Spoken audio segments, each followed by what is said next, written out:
Intense fighting continues across multiple fronts in Ukraine, with both Russian and Ukrainian forces engaged in reciprocal strikes and ground assaults following the conclusion of a recent ceasefire. The situation on the battlefield remains highly dynamic, marked by significant aerial bombardments and persistent ground engagements, particularly in the Zaporizhzhia, Donetsk, and Kupyansk regions. On May 13, Russian forces launched a massive aerial assault on Ukraine, deploying a reported 893 Geran unmanned aerial vehicles.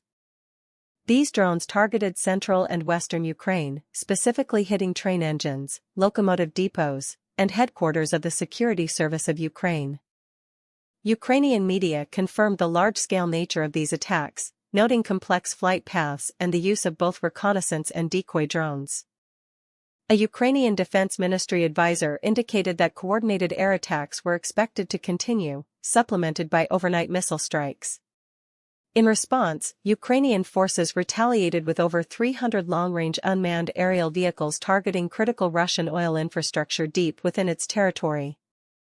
Early on May 13, Ukraine's General Staff confirmed strikes on the Tamanneftegaz oil port, the Yaroslavl oil refinery, and the Astrakhan gas processing plant.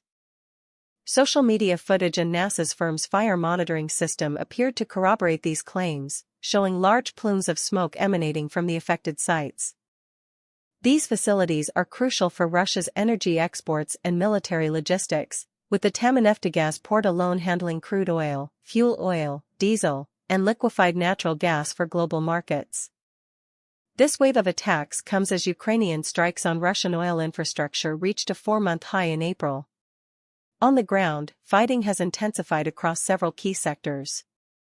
In eastern Zaporizhzhia, Russian forces are reportedly reversing previous Ukrainian gains near Zaporizhzhia, with successful counterattacks pushing Ukrainian units back from certain forest belts.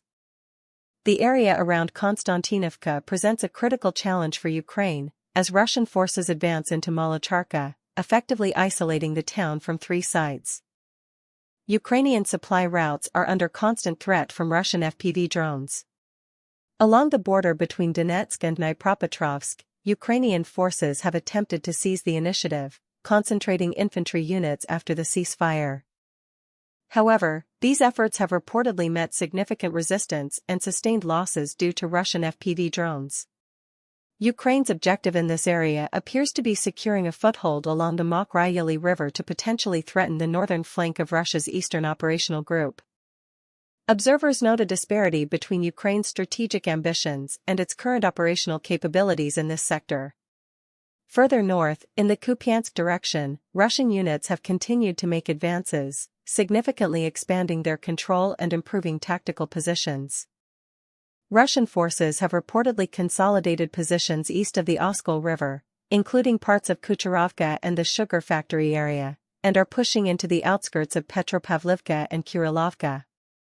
Ukrainian forces, having sustained heavy infantry losses, are increasingly relying on drone operators to stem the Russian advance.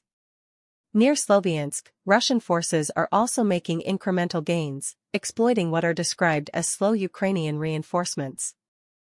Attacks on Ukrainian supply lines east of the Seversky-Donetsk-Donbass Canal are intensifying.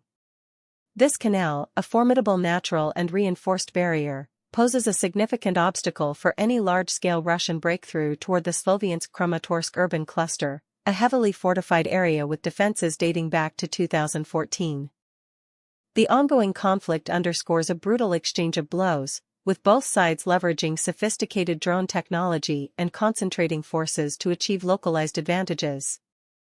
The targeting of critical infrastructure deep behind enemy lines highlights the strategic depth of the current phase of the war, even as intense ground battles continue to shape the front lines.